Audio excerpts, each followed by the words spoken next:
Ever forget to water your plants and come back to droopy leaves?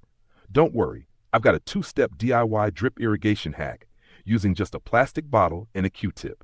Let's dive in. Drip irrigation systems can be pricey, but you don't need to spend a dime. With this trick, you'll keep your plants hydrated with a self-watering system you can refill anytime. First, grab an empty plastic bottle. Make a small hole just above the base. Important tip: the hole should be smaller than the Q-tip's diameter. Now, push a cotton swab into the hole at a slight angle pointing down toward the base. That little piece of cotton acts like a natural filter, letting the water drip slowly instead of gushing out.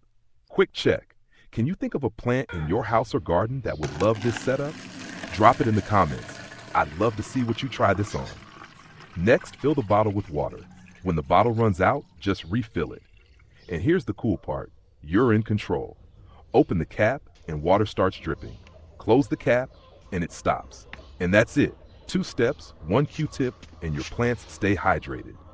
If you found this useful, give it a thumbs up, share it with a fellow plant lover, and subscribe for more easy DIY hacks.